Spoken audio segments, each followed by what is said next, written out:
Hello friends, ಬನ್ನಿ ಇವತ್ತು ಶಾವಿಗೆ ಪಾಯಸ ಮನೆಯಲ್ಲಿ ಯಾವ ರೀತಿ ಮಾಡಬಹುದು ಮತ್ತು ಯಾವ ರೀತಿ ನಾವು ಮಾಡಿದರೆ ನಮಗೆ ಮದುವೆ ಮನೆಯಲ್ಲಿ ಸಿಗುವಂಥ ಶಾವಿಗೆ ಪಾಯಸ ಮನೆಯಲ್ಲಿ ತಿನ್ನೋಕ್ಕೆ ಸಿಗುತ್ತೆ. ಇದಕ್ಕೆ ಬೇಕಾಗಿರುವಂಥ ಇಂಗ್ರೀಡಿಯೆಂಟ್ಸ್ ಮತ್ತು ಯಾವ ಸ್ಟೆಪ್ಪನ್ನು ಯೂಸ್ ಮಾಡಿಬಿಟ್ರೆ ನಮಗೆ ಮದುವೆ ಮನೆಯಲ್ಲಿ ಸಿಗುವಂಥ ಪಾಯಸ ಸಿಗುತ್ತೆ ಅನ್ನೋದನ್ನು ನಾನು ನಿಮ್ಮ ಜೊತೆ ಶೇರ್ ಮಾಡ್ತೀನಿ. ಇವಾಗ ನಾನು ಮೊದಲಿಗೆ ಗ್ಯಾಸ್ ಆನ್ ಮಾಡಿಬಿಟ್ಟು ಕಡಾಯಿನ ಇಟ್ಬಿಟ್ಟು ಇದಕ್ಕೆ ಒಂದು ಬಟ್ಲು ತುಪ್ಪ ಹಾಕಿದ್ದೀನಿ. ಇವಾಗ ಒಂದು ಬಟ್ಲು ಶಾವಿಗೆನ ಆ್ಯಡ್ ಮಾಡ್ಕೊತಿದ್ದೀನಿ. ಇದಕ್ಕೆ ಕಟ್ ಮಾಡಿಟ್ಟಿರುವಂತಹ ಗೋಡಂಬಿ ಬಾದಾಮಿನ ಸೇರಿಸ್ಕೊಂಡು ಇದನ್ನು ಸ್ವಲ್ಪ ಫ್ರೈ ಮಾಡ್ಕೊಳ್ಳೋಣ. ತುಪ್ಪದಲ್ಲಿ ಈ ರೀತಿ ಫ್ರೈ ಮಾಡ್ಕೊಳ್ಳೋಣ. ಇದು ಕಂಟಿನ್ಯೂಸ್ ಆಗಿ ಫ್ರೈ ಮಾಡ್ಕೋಬೇಕು ನಾವು.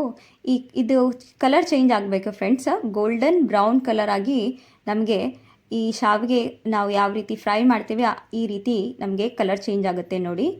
ಇದು ಓವರ್ ರೋಸ್ಟ್ ಮಾಡಬಾರ್ದ ನೋಡಿ. ಇದಕ್ಕೆ ನಾನು 1.5 ಗ್ಲಾಸ್ ನೀರು ಹಾಕ್ಕೊತಿದ್ದೀನಿ. ಇವಾಗ ನಾವು 1 ಗ್ಲಾಸ್ ಹಾಕಿ ಆಮೇಲೆ ಅರ್ಧ ಗ್ಲಾಸ್ ನೀರು ಹಾಕ್ಕೊಂಡಿದ್ದೀನಿ ಫ್ರೆಂಡ್ಸ್. ನೋಡಿ, ಇದು ಒಲೆ ಮೇಲೆ ಕುದೀತಾ ಇದೆ. ಲೋ ಫ್ಲೇಮಲ್ಲಿ ಇಡಬೇಕಿದು ಕುದಿಯುವಾಗ. ನೋಡಿ, ಈ ರೀತಿ ಮಿಕ್ಸ್ ಮಾಡ್ಕೊತಿದ್ದೀನಿ. ಶಾವಿಗೆ ನೀವು ಫ್ರೈ ಮಾಡೋಬೇಕಾದ್ರೆ ಓವರ್ ಫ್ರೈ ಮಾಡಬೇಡಿ, ಯಾಕಂದರೆ ಓವರ್ ರೋಸ್ಟ್ ಮಾಡಿದರೆ ಅದು ಹೊತ್ತು ಬಿಡುತ್ತೆ, ಪಾಯಸ ರುಚಿ ಬರಲ್ಲ. ಅದಕ್ಕೋಸ್ಕರ ನೋಡಿ ಮಾಡಿ ನೀವು ಶಾವಿಗೆನ ಫ್ರೈ ಮಾಡಬೇಕು. ನೀವು ಹುರಿಬೇಕು ಚೆನ್ನಾಗಿ ತುಪ್ಪದಲ್ಲಿ. ನೋಡಿ, ಇವಾಗ ಇದು ಕುದೀತಾ ಇದೆ. ನೀರೆಲ್ಲ ಅಬ್ಸರ್ವ್ ಮಾಡ್ಕೊಂಡಿದೆ ಶಾವಿಗೆ, ಇದರರ್ಥ ಇದು ಕುದ್ದಾಗಿದೆ.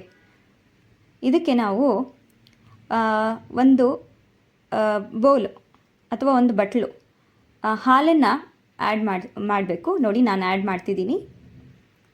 1 ಕಪ್ ಹಾಲು ಹಾಕ್ಕೊಳ್ಳೋಣ.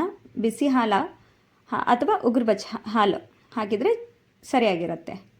ನೋಡಿ, ಇದನ್ನು ಕೂಡ ಈ ರೀತಿ ಮಿಕ್ಸ್ ಮಾಡ್ಕೊತಿದ್ದೀನಿ. ಇದು ಲೋ ಫ್ಲೇಮಲ್ಲಿ ಇಡಬೇಕು ಫ್ರೆಂಡ್ಸ್. ಈ ರೀತಿ ಮಿಕ್ಸ್ ಮಾಡ್ಕೋಬೇಕು. ಲೋ ಫ್ಲೇಮಲ್ಲಿ ಇಟ್ಬಿಟ್ಟು ಮಿಕ್ಸ್ ಮಾಡಿಕೊಂಡ್ರೆ ನಮಗೆ ಈ ರೀತಿ ಶಾವಿಗೆ ಹಾಲಲ್ಲಿ ಕುದೀತಾ ಇದೆ ನೋಡಿ. ಇದು ಕುದಿಯುವಾಗ ನಾನಿಲ್ಲಿ ಕುಟ್ಟಿಟ್ಟಿರುವಂತಹ ನೋಡಿ ಏಲಕ್ಕಿ, ಆಮೇಲೆ ಸೋಂಪು ಪೌಡರ್ ಇದನ್ನು ಹಾಕಿಬಿಟ್ಟು ಇದನ್ನು ಕೂಡ ನಾನು ಮಿಕ್ಸ್ ಮಾಡ್ತಿದ್ದೀನಿ. ಚೆನ್ನಾಗಿ ಮಿಕ್ಸ್ ಮಾಡ್ಕೋಬೇಕಿದೆಲ್ಲನೂ. ನೋಡಿ, ಈ ರೀತಿ ಮಿಕ್ಸ್ ಆಗಲಿ. ಇವಾಗ ನಾನು 1 ಕಪ್ಪು ಅಥವಾ 1 ಬೌಲು ಸಕ್ಕರೆನ ಆ್ಯಡ್ ಮಾಡ್ತಿದ್ದೀನಿ. ಈ ಸಕ್ಕರೆನ ಈ ಟೈಮ್ನಲ್ಲೇ ಆ್ಯಡ್ ಮಾಡಬೇಕು.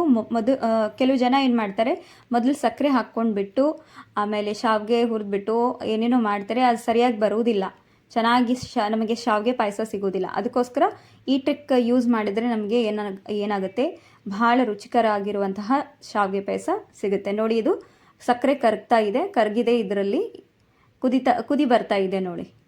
ಓಕೆ, ಇವಾಗ ರೋಸ್ಟ್ ಮಾಡಿಟ್ಟಿರುವಂತಹ ಪಾಪಿ ಸೀಡ್ಸ್ ಅಥವಾ ಕಸಕಸೆನ ಆ್ಯಡ್ ಮಾಡ್ತಿದ್ದೀನಿ. ಇದನ್ನು ಕೂಡ ಮಿಕ್ಸ್ ಮಾಡ್ಕೊತಿದ್ದೀನಿ ನಾನು. ಈ ರೀತಿ ಮಿಕ್ಸ್ ಮಾಡ್ಕೋಬೇಕು. ಇದು ಚೆನ್ನಾಗಿ ಸ್ವಲ್ಪ ಕುದೀತಾ ಇದೆ ನೋಡಿ. ಇದು ಕುದೀತಾ ಇದೆ. ನಾವು ಗ್ಯಾಸ್ ಆಫ್ ಮಾಡಿಬಿಟ್ಟು ಇವಾಗ ಕಂಪ್ಲೀಟಾಗಿ ಗ್ಯಾಸ್ ಆಫ್ ಮಾಡಬೇಕು. ಲಾಸ್ಟಿಗೆ ನಾವೇನು ಮಾಡಬೇಕು, ಒಣ ದ್ರಾಕ್ಷಿನ ಆ್ಯಡ್ ಮಾಡ್ಕೋಬೇಕು. ಮೊದಲೇ ನೀವು ಹಾಕ್ಕೊಂಡ್ರೆ ಏನಾಗ್ಬಿಡುತ್ತೆ, ಹಾಲು ಇರೋ ಕಾರಣ ಇದು ದ್ರಾಕ್ಷಿನ ಹಾಕಿದರೆ ಅದು ಒಡೆದು ಬಿಡುತ್ತೆ. ಹಾಲು ಒಡೆದು ನಮಗೆ ಪಾಯಸ ಎಲ್ಲ ಒಡ್ಕೊಡಕ್ಕಾಗ್ಬಿಡುತ್ತೆ. ಅದಕ್ಕೋಸ್ಕರ ಲಾಸ್ಟಿಗೆ ಹಾಕೋಬೇಕು. ನೋಡಿ, ನಾನು ಗ್ಯಾಸ್ ಆಫ್ ಮಾಡಿಬಿಟ್ಟು ಇದನ್ನೆಲ್ಲ ಆ್ಯಡ್ ಮಾಡಿದ್ದೀನಿ. ಎಷ್ಟು ಚೆನ್ನಾಗಿ ಕಾಣಿಸ್ತಾ ಇದೆ. ಸೇಮ್ ನಾವು ಮದುವೆ ಮನೆಯಲ್ಲಿ ಶಾವಿಗೆ ಪಾಯಸ ಯಾವ ರೀತಿ ತಿಂತೀವಿ ಅದೇ ಫೀಲ್ ಕೊಡುತ್ತೆ. ಇದು ಸಿಂಪಲ್ ಆಗಿದೆ, ನೀವು ಕೂಡ ಮನೆಯಲ್ಲಿ ಮಾಡ್ಕೊಳ್ಳಿ. ಮತ್ತು ಯಾವ ರೀತಿ ಮಾಡ್ಕೊಂಡಿದ್ದೀರಿ ಅಂತ ಹೇಳಿ ನಮಗೆ ಕಾಮೆಂಟ್ ಮಾಡಿ ತಿಳಿಸಿ. ನಾವು ಇದೇ ರೀತಿ ಹೊಸ ಹೊಸ ರುಚಿನ ತೊಗೊಂಡು ಬಂದು ನಿಮ್ಮ ಜೊತೆ ಶೇರ್ ಮಾಡ್ತಿರ್ತೀವಿ. ನಾವು ಮಾಡಿರೋಂಥ ಅಡುಗೆ ನಿಮಗೆ ಇಷ್ಟ ಆಗಿದರೆ ನಮ್ಮ ಚಾನಲ್ನ ಸಬ್ಸ್ಕ್ರೈಬ್ ಮಾಡಿ, ಲೈಕ್ ಮಾಡಿ, ಶೇರ್ ಮಾಡಿ, ಕಾಮೆಂಟ್ ಮಾಡಿ. ಮತ್ತೆ ನಾನು ಮುಂದಿನ ಅಡುಗೆಯಲ್ಲಿ ಸಿಗ್ತೀನಿ. Thank you friends, bye.